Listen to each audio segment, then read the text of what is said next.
오늘 바벨탑 사건을 소통이라는 관점에서 함께 좀 나눠보겠습니다. 소통이라는 단어는 굉장히 듣기 좋은 단어입니다. 어떤 일을 도모할 때 소통만큼 중요한 게 없다. 요즘 많은 분들이 그런 이야기를 하잖아요. 정치권에서도 그런 문제들 때문에 여러 가지 어려움을 겪으면서 소통의 중요성에 대해서 굉장히 많이 이야기합니다. 여러분은 주위에 있는 분들과 좋은 소통을 이루고 계신가요? 어떠신가요? 사실 우리는 평상시에는 잘 소통되는 것 같아서 마음도 맞는 것 같은데 어떤 일을 도모할 때 보면 소통이 안 되는 경우가 많죠. 근데 저도 마찬가지고 대부분 소통이 되지 않는다고 말하는 분들 중에 그 원인을 자신에게서 찾는 사람은 거의 없습니다. 대부분 다 거의 상대방이 문제이기 때문에 소통이 일어나지 않는다 이렇게 이야기를 하죠.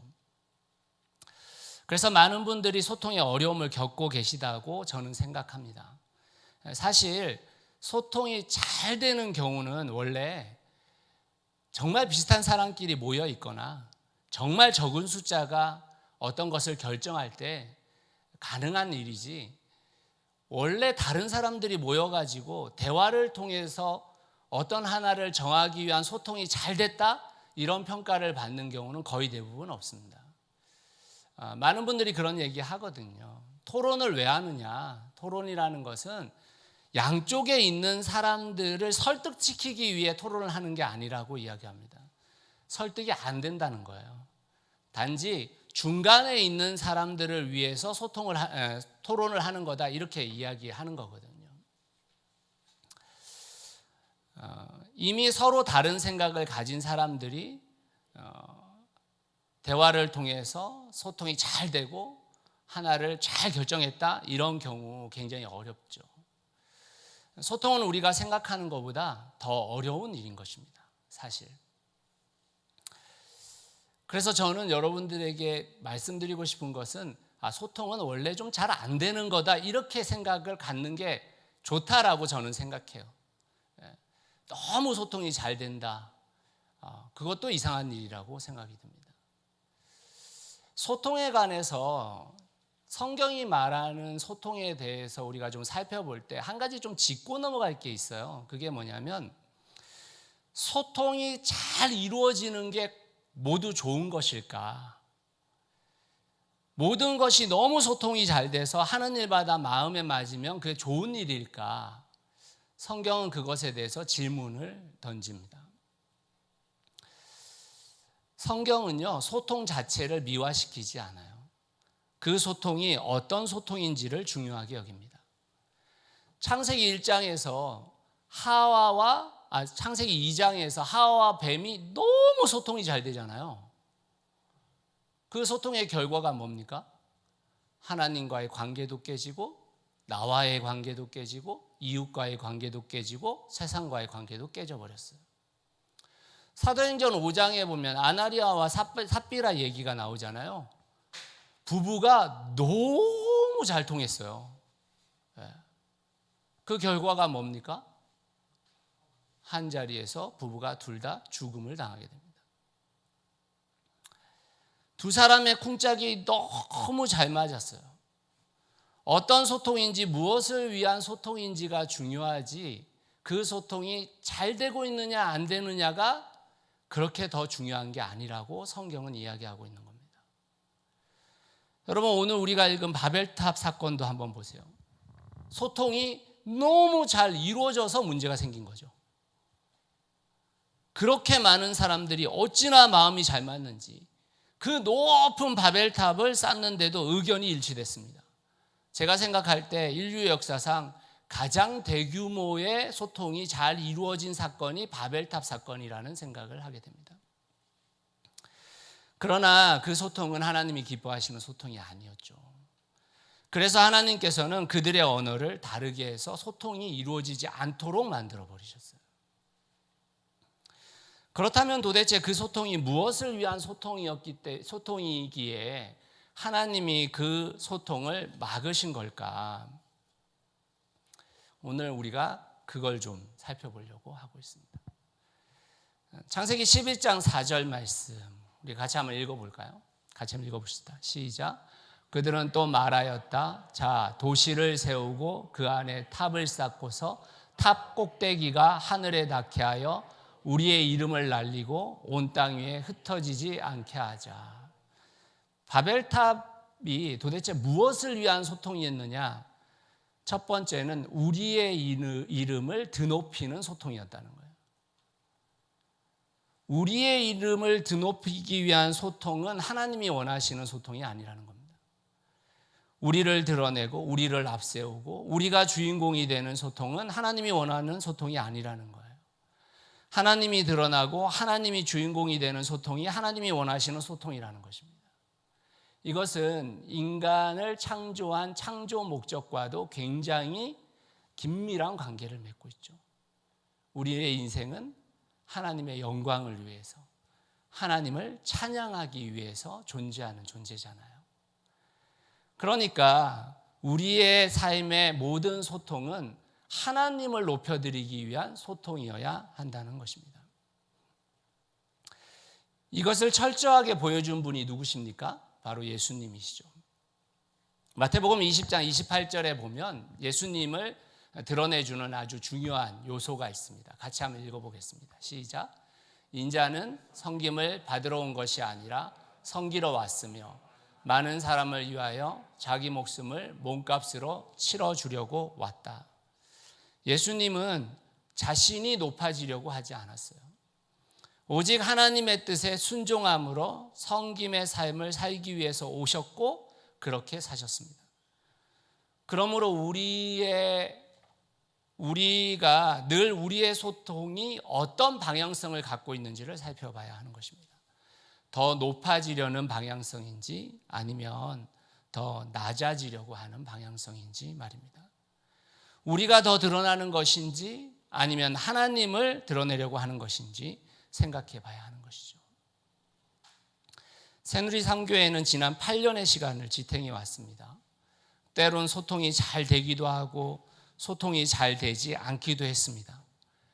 그렇지만 그 소통이 잘 되고 있는지 잘 되지 않고 있는지보다 더 중요한 것은 우리의 소통의 방향성입니다. 한없이 높아지고 우리를 드러내기 위한 방향성인지 아니면 더 낮아져서 섬기기 위한 방향성인지, 새누리 선교회의 앞으로의 시간들은 어떤 소통을 이루며 살아가야 할까? 소통이 잘 이루어지고 쿵짝이 아무리 잘 맞아도 그것이 우리가 높아지고 우리가 주장되어지고 우리가 앞세워지는 것이라면 차라리 그 소통은 안 되는 것이 하나님의 뜻일 거예요.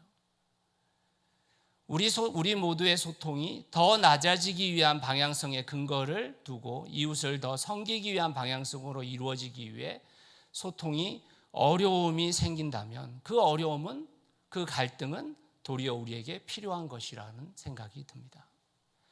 소통이 너무 잘 이루어진 경우 도리어 악을 도모하는 일이 세계 역사 속에서 많았습니다.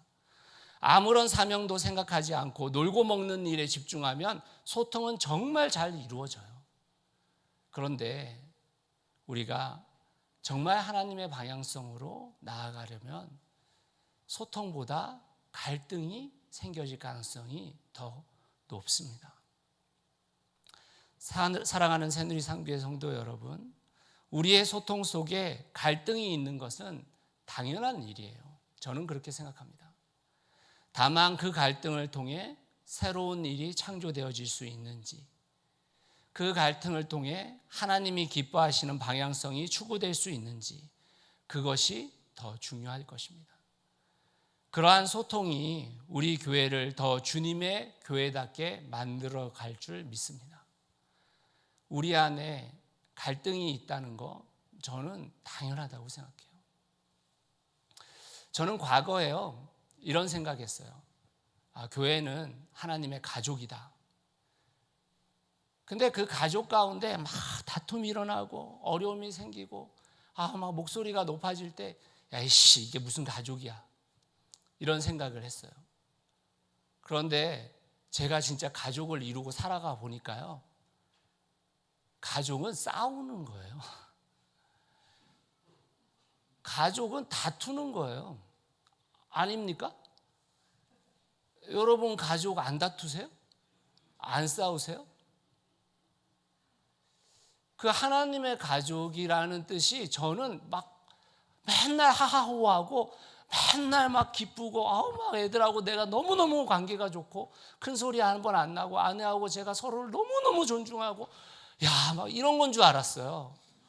근데 제가 가족이 되고 나서 그 가족됨을 생각해 보니까요, 싸우는 거예요. 갈등이 일어나는 게 가족이에요. 근데 그 가족이 갈등이 일어나고 싸우면 어떻게 됩니까? 가족됨을 지키는 건 뭐예요? 그 갈등과 싸움 속에서도 그 가족을 또 지켜내는 거예요. 그 가족을 서로 또다시 일으켜 세우고 또다시 사랑하고 또다시 아무 일도 없었던 것처럼 지내는 거예요.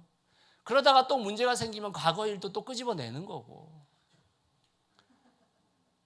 그게 가족입니다. 하나님의 가족이라는 뜻이 우리가 생각하는 저 이상적인 저 하늘나라에서 이루어질 이걸 말하는 게 아니고요. 그 가족이라는 것은 그 어려움과 그 갈등을 함께 이겨내고 함께 지탱하고 함께 또 걸어가는 것을 말하는 거였더라고요. 그래서 저는 이 세상의 모든 교회는 하나님의 가족이다 이렇게 생각해요. 이제 옛날에는 그 가족도 아니야 이렇게 생각했는데 우리 가족을 보니까 그 가족이 그 가족이더라고요. 사랑하는 성도 여러분, 갈등을 통해서 어떤 창조적인 일이 벌어지는 것인지, 그 갈등을 통해서 어떤 하나님의 방향성이 결정되어지는 것이 중요한 것이지, 그 갈등이 존재했냐 존재하지 않았느냐가 중요한 것이 아니었더라고요. 사랑하는 새누리상교회 성도 여러분, 8년이라는 시간 동안 우리가 정말 잘 지내왔다면 아마 우리가 방향성에 대해서 깊이 고민하지 않은 것일 수도 있어요. 우리가 진짜 너무너무 행복했다면 우리가 정말 하나님의 사명을 감당하기 위해서 애쓰지 않았을 수도 있었겠다 이런 생각이 들어요. 그것을 힘쓰고 애쓰다 보면 서로 갈등이 일어나고 그 갈등 속에서 더 견고한 가족됨이 이루어지기를 예수 그리스도의 이름으로 축원합니다. 두 번째, 바벨탑은 어떤 소통이 이루어졌기 때문에 하나님이 기뻐하시는 소통이 아니었을까? 다시 한번 읽어볼까요? 11장 4절 말씀 같이 읽어보겠습니다. 시작. 그들은 또 말하였다. 자, 도시를 세우고 그 안에 탑을 쌓고서 탑 꼭대기가 하늘에 닿게 하여 우리의 이름을 날리고 온 땅 위에 흩어지지 않게 하자.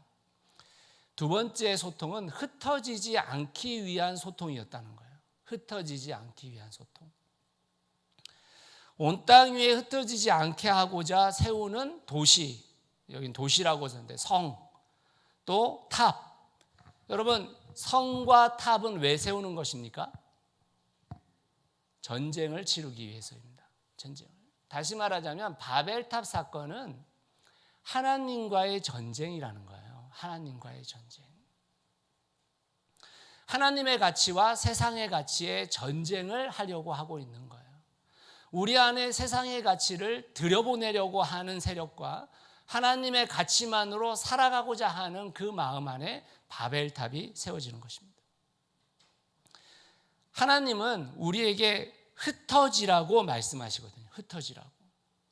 창세기 1장 28절 하나님의 첫 번째 명령안을 한번 살펴볼까요? 같이 읽어보겠습니다. 시작. 하나님이 그들에게 복을 베푸셨다. 하나님이 그들에게 말씀하시기를 생육하고 번성하여 땅에 충만하여라.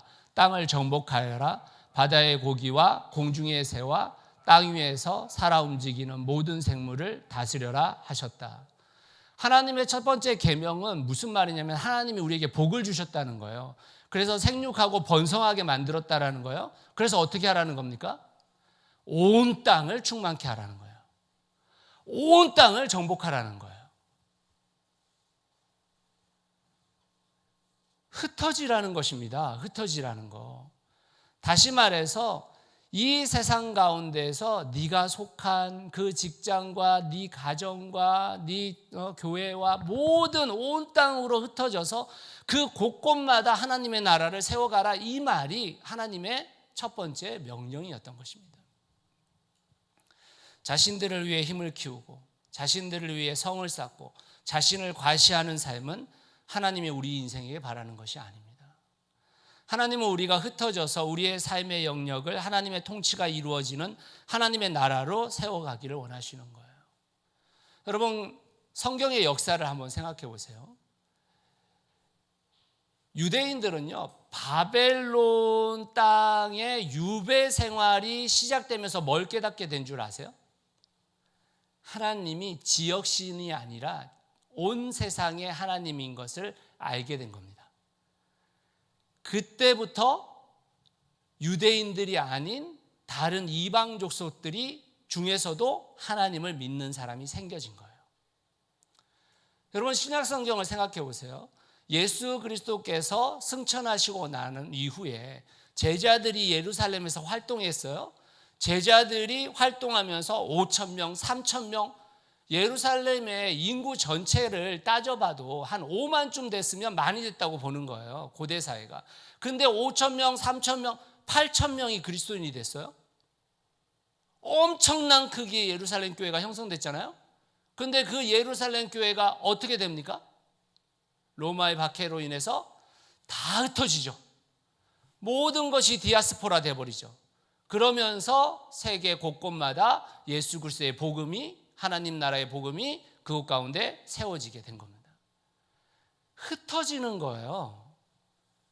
더 커지고 더 쌓고 더 많아지는 것이 하나님이 원하시는 것이 아니라, 하나님은 우리의 삶이 흩어져서 그 곳곳마다 우리가 살아가는 그 삶의 현장 모든 곳에서 하나님의 나라를 구현해내기를 원하시고 있는 것입니다.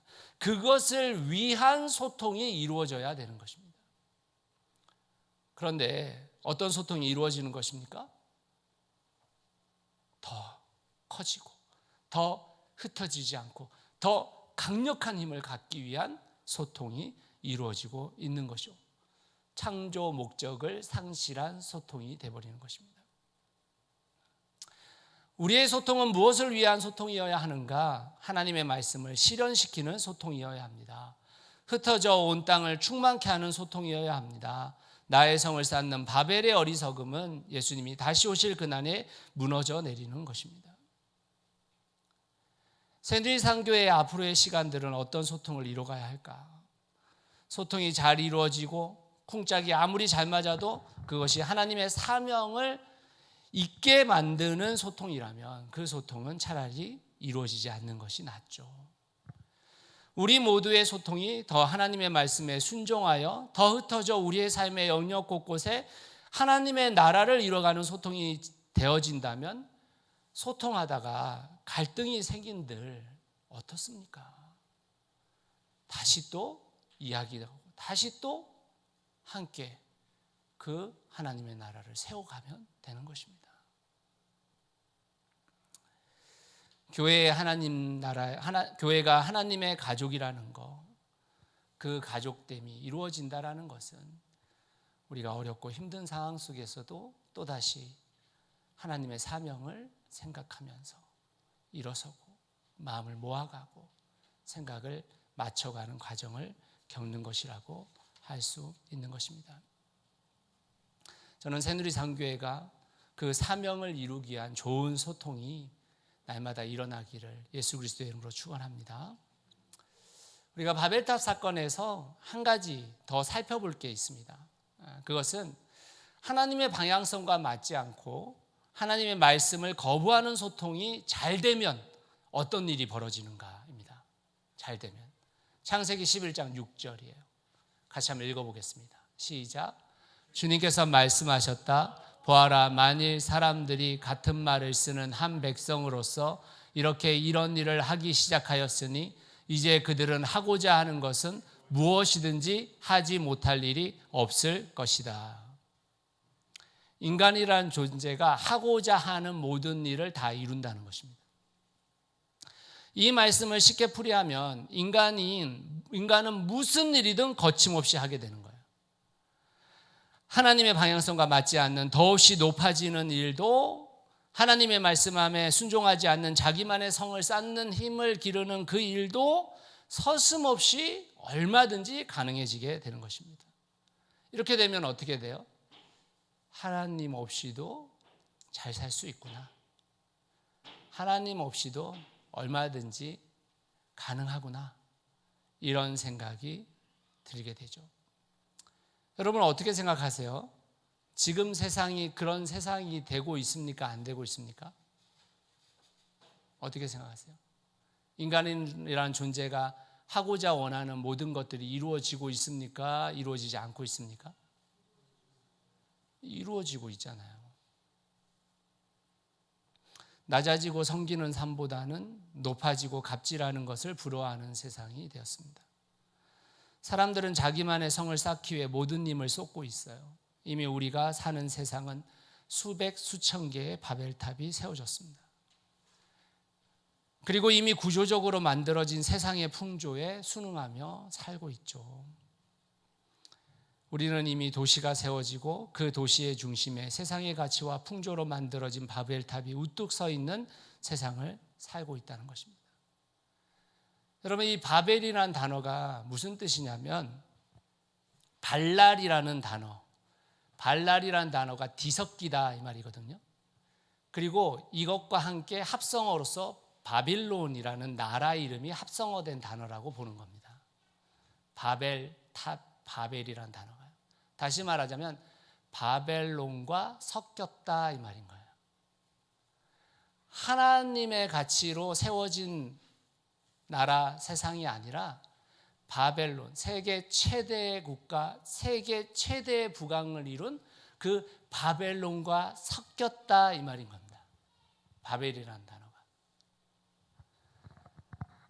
하나님의 가치와 세상의 가치가 뒤섞인 바벨탑은 아마도 주님이 다시 오시기 전까지 무너지지 않을 거예요. 더 강해질 겁니다. 뒤섞이지 마십시오. 하나님의 가치와 세상의 가치가 뒤섞이고 하나님의 방향성과 세상의 방향성이 뒤섞이는 것을 성경은 겸하여 섬김, 우상 숭배라고 말하고 있는 겁니다. 새누리 삼교회가 이제 10년이라는 시간을 겨우 2년 남겨두고 있습니다. 어쩌면 하나님의 방향성, 말씀에 대한 순종의 기로에 서 있다는 생각이 들어요. 어쩌면 더 치열하게 싸워야 할 때라는 생각도 듭니다. 어쩌면 목사인 저를 비롯해 모든 성도들이 이제 더 낮아지고 더 섬기고 더 많은 삶의 영역을 하나님의 나라를 이루기 위한 온전한 변화가 필요한 시기일 수도 있습니다. 우리 안에 바벨론은 하루아침에 만들어진 것은 아니지만 하루 만에 세워질 수도 있는 것입니다. 그러니 오늘 새누리 삼교회를 위해서 기도해 주십시오. 그러니 오늘 새누리 삼교회가 하나님의 가족, 그리스도의 몸, 성령의 전이 되도록 분명한 목적을 둔 소통을 하십시오. 하나님의 방향성을 지켜내고 하나님의 말씀에 순종하는 소통이 우리 가운데 일어날 때 정말 주님의 교회가 되는 거 아니겠습니까? 그 교회가 우리 가운데 계속 세워지기를 예수 그리스도의 이름으로 축원합니다. 말씀의 결론을 좀 내리겠습니다.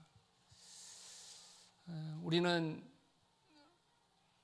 세상의 가치와 하나님의 가치가 공존하는, 아니 어쩌면 세상의 가치가 훨씬 더 강력한 힘을 발휘하는 그 세상에 살고 있습니다. 우리 가정에도 교회에도 직장에도 학교에도 이미 바벨탑은 존재하고 있습니다. 이 바벨탑을 제거하고 싶으신가요? 무너뜨리고 싶으신가요? 이 마음이 있는지 먼저 한번 생각해 봐야 합니다. 정말 우리는 하나님의 가치만으로 세워진 그 하나님의 나라를 꿈꾸고 있는가? 아니면 적당히 그걸 먼저 점검해 봐야 하겠죠. 그런데 여러분, 정말 여러분 안에 바벨탑을 무너뜨리고 싶다면 꼭 우리의 신앙의 모습에서 짚고 넘어갈 게 있습니다. 그건 지금 현대의 그리스도인에게만 해당되는 게 아니에요. 신약 성경, 특히 요한복음에 제자들에게 있어서 하나님을 믿는다고 하나 하나님을 믿지 않는다고 여겨져서 거짓 선지자로 여겨졌던 가장 큰 집단은 영지주의자들입니다. 영지주의자들의 가장 큰 문제는 이원론적 세계관이거든요. 다시 말하자면 하늘은 선한 것이고 땅은 악한 것이다. 교회의 일은 선한 것이고 세상 일은 악한 것이다. 육신은 악한 것이고 영은 선한 것이다. 이런 이원론적 세계관, 이것이 교회에 침투하게 되면 이원론적 신앙관을 갖게 만드는 것입니다. 이런 이원론적 신앙관을 갖게 되면 분리가 일어나요. 그래서 영지주의자들을 분리주의자들이라고도 말하는 거거든요. 이런 성도들이 교회 안에 침투되게 됩니다. 그러면 어떤 일들이 벌어지는 것인가? 교회와 자신을 분리합니다. 교회는 이래야 돼요 라고 말하지만 자신은 그렇게 하지 않습니다. 자신이 교회라는 것을 모르는 거죠. 예배와 삶을 분리해요. 예배는 이래야 한다고 말해요. 그런데 자신의 삶은 예배의 삶을 살지 않습니다. 우리의 모든 삶의 행동이 하나님께 영광 돌려야 한다는 것을 모르는 것이죠. 예배 시간에 찬양을 하면 하나님께 영광을 돌려지는 것이라고 착각하는 것입니다. 월요일부터 토요일까지는 요일로 부르면서 일요일은 주일이라고 불러야 한다고 생각하는 거죠. 모든 날이 주님의 날이라는 것을 인식하지 않는 것입니다. 이원론적 신앙관을 가지고 있는 사람들은 종교 생활을 하는 것이지 신앙 생활을 하는 것이 아닙니다. 자신의 상황에 따라 언제든지 신앙을 버릴 수도 있고 신앙을 자신의 욕망을 실현시키기 위한 방편으로 사용하게 되어집니다. 그 이원론적 신앙관을 버리지 않는 한 우리 안에 있는 바벨탑은 그대로 존재하게 됩니다. 우리 안에 존재하는 바벨을 무너뜨리고 싶다면 우리가 이원론적 신앙관을 가지고 있지 않은지 점검해 봐야 합니다. 지난 8년간의 시간 동안 새누리 상교회는 이원론적 신앙관과 많은 싸움을 벌였습니다. 그리고 앞으로도 계속 싸워나가야 할 겁니다. 점점 더 많은 싸움이 벌어질 거예요. 저는 그 싸움이 벌어지고 있기 때문에 새누리 상교회가 교회라고 생각합니다. 새누리 상교회가 바른 길을 선택하고 하나님의 사명을 다하려고 할 때 사단 마귀는 우리를 가만히 두지 않을 겁니다. 그래서 우리의 소통은 정말 중요합니다. 목장 모임 하나가 왜 중요한가? 성도끼리 만나 식사 함께 하는 것이 왜 중요한가? 가족끼리 만나 교제하는 것이 왜 중요한가? 하나님이 기뻐하시는 소통이 그 안에 있기 때문에 중요한 것입니다. 만약 그 소통이 아니라면 우리의 만남은 세상의 가치를 한층 더 강화하는 소통이 되고 말 겁니다. 사랑하는 새누리 상교회 여러분, 오늘 새누리 상교회를 위해 기도해 주십시오. 매일 깨어서 기도해 주십시오. 매일 하나님의 말씀에 자신을 노출시키시고 여러분 자신이 교회임을 깨달으십시오. 그리고 우리가 함께 모여질 때 그 교회됨이 정말 세상에 이로움을 가져올 수 있는 교회가 되어야 하는 것입니다. 하나님의 방향성을 가지고 하나님의 사명을 다하는 신앙의 길을 걸어가십시오. 그때 비로소 새누리 상교회가 주님의 교회임을 세상이 알게 될 것입니다. 마지막 제가 경험했던 이야기 하나를 좀 여러분께 들려드리고 설교를 끝내려고 합니다. 마더 테레사가 살아있었을 때 인도의 캘커타에 있는 죽음의 집을 방문한 적이 있습니다. 새누리 2교회 청년들하고 함께 방문했어요. 17명의 사람들이 함께 방문했죠. 저는 제가 밴쿠버에서 2년을 지내고 나서 돌아왔었을 때 대학원에 진학할 것인지 아니면은 인도에 가서 캘커타와 죽음의 집에서 1년간 봉사를 할 것인지 고민했었을 시기가 있었어요. 그때 1년간의 시간을 인도에서 보내지 못하고 대학원에 진학하게 됐는데, 그런 마음들이 있어서 인도의 캘커타의 죽음의 집을 방문했었을 때 굉장히 마음이 좀 들떠 있었습니다. 그래서 굉장히 곳곳을 좀 돌아보고 싶은 마음들이 있었어요. 오전에 방문을 했었을 때 수녀님들과 자원봉사자들이 굉장히 분주하게 열심히 섬김의 삶들을 살고 있는 것을 보았어요. 그런데 점심시간이 다가올수록 그 수녀님들과 자원봉사자들이 계속 빠지는 거예요. 사람들이 점심 먹으러 가나 보다 이런 생각을 했어요. 그 근처에서 이제 저희 일행들도 점심 식사를 했고 다시 또 죽음의 집에 다시 한 번 더 들어갔는데요. 근데 이상하게 수녀님들하고 자원봉사자들이 안 보이는 거예요. 그래서 동남아시아는 거의 대부분 다 이러나 보다. 보통 점심시간 이후가 굉장히 더우니까 다 쉬러 들어갔나 보다 이런 생각을 했어요. 그때 그런 생각을 하고 저희들은 또 나와야 돼서 왜 그런지를 모르고 사실은 이제 나왔었습니다. 그런데 그렇게 한 이유가 무엇인지를 제가 나중에 알게 됐어요. 마더 테레사가 그 죽음의 집에 원칙을 10가지를 세워놨는데 그 10가지의 원칙 중에 한 가지가 뭐냐면 섬김의 시간만큼 우리는 기도한다 이거였죠. 섬김의 시간만큼 우리는 기도한다. 그러니까 다시 말하자면 오전 시간, 아침 이른 시간부터 시작되어진 섬김의 시간을 보내고 나서 점심 이후에는 일과가 끝나기 전까지 기도의 시간을 함께 하는 것이 그들의 원칙이었습니다. 후에 마더 테레사에게 왜 그렇게 하느냐 이렇게 물었었을 때 마더 테레사가 답변한 내용이 있더라고요. 이렇게 답변했대요. 우리의 섬김으로 무엇이 성취되면 그 섬김을 한 사람의 자랑밖에 안 됩니다. 우리가 적게 섬기더라도 하나님께 그 모든 섬김을 맡기는 기도를 하게 되면 그것은 하나님이 이루시는 일이 되고 실제로 우리의 섬김으로 일어날 수 없는 일이 하나님을 통해 이루어지는 것을 보게 됩니다. 이렇게 답변을 했더라고요. 생리상교회가 누구에 의해서 세워지는 것인가? 임진산 목사에 의해서 세워진 건가? 아니죠. 개척 멤버들을 통해서 세워지는 겁니까? 아니죠. 누구를 통해서 세워지는 것입니까? 우리가 우리의 섬김과 우리의 노력, 우리가 지금 하고 있는 봉사, 훌륭하고 잘하고 계시는 겁니다. 그렇지만 우리 누군가가 없다고 해가지고 새누리상교회가 무너지는 거 아니에요. 목사인 제가 없다고 새누리상교회가 무너지겠습니까? 그런 거 아닙니다. 우리는 그저 무익한 종일 뿐이에요.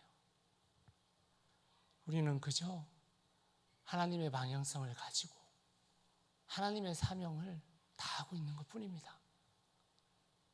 그리고 이것을 이루시는 분은 주님이세요. 우리가 주체가 되는 그 순간 우리는 교회가 아니라 바벨탑을 세우게 될 겁니다. 사랑하는 새누리상교회 성도 여러분, 함께 섬길 때 주님이 일하시도록 섬깁시다. 주님이 이 교회를 이루시도록, 주님이 이 교회의 주인이 되시도록, 주님이 이 교회의 주인공이 되시도록 우리가 함께 섬기며 우리가 함께 방향을 잡아갈 때 새누리상교회가 정말 주님께서 기뻐하시는 교회가 되실 줄 믿습니다. 그리고 그분들이 그 교회가 바로 여러분임을 믿으시기 바랍니다. 함께 기도하겠습니다.